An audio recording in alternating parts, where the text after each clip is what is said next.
My name's Peta Clancy. I am showing a series of works titled Undercurrent in the exhibition The Burning World at the Bendigo Art Gallery. I am a descendant of the Bangerang people from southeastern Australia. Before I talk about the work, I'd like to acknowledge the traditional owners of the land on which I'm standing. I'd like to acknowledge Wurundjeri people and elders past, present and emerging. The body of work Undercurrent was developed throughout 2018 and 2019 for a residency that I undertook at the Koori Heritage Trust. The Koori Heritage Trust commissioned me to create a body of work exploring Victorian massacre map, and the work that I ended up developing was with the Dja Dja Wurrung community in central Victoria. I originally had the idea to work with a number of communities exploring massacre sites. However, throughout the evolution of the project, my project focused in a lot more deeply. And I ended up working with Rodney Carter and Mick Burke and Amos Atkinson from the Dja Dja Wurrung community to develop the work. We went to a number of massacre sites on Dja Dja Wurrung Country when we were developing the work, and spent time on massacre sites from a bit of a distance. The site that I chose to explore is a submerged massacre site. So it's on a river. It's an unnamed site, and it's on a river, and since settlement the site of violence has been flooded and turned into a reservoir. The attractive or the interesting part of that resonated for me of that particular site was the fact that it's a submerged massacre site, and that the massacre site is underwater. And I see that as a metaphor for the general knowledge in the Australian population of massacre sites. So generally, the knowledge of massacre sites is repressed.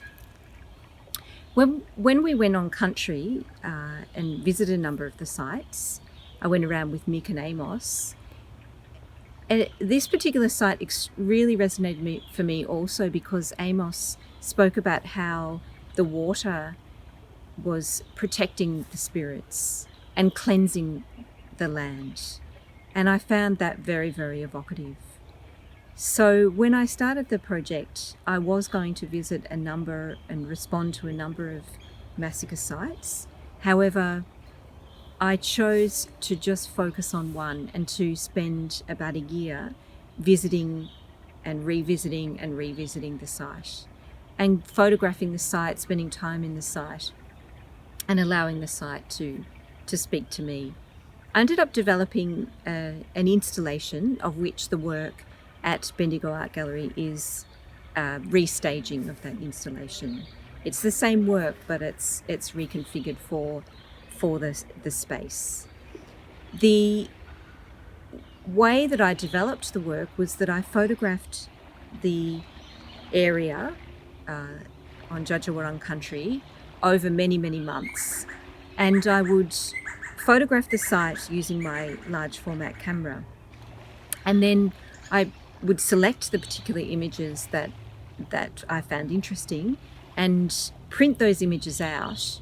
And so the final images in the exhibition are photographs of photographs. So there's a performative element to the work where I would print the photographs out, take them into the landscape, put them onto a frame and cut into them and re-photograph them.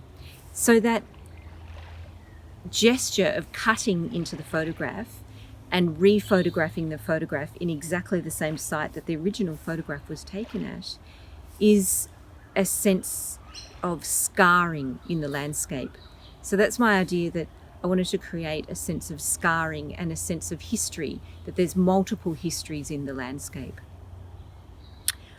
I also chose to photograph the landscape and to make large-scale wallpaper prints so that when the viewer visits the work and the installation, the work is extremely immersive, so it covers your peripheral vision.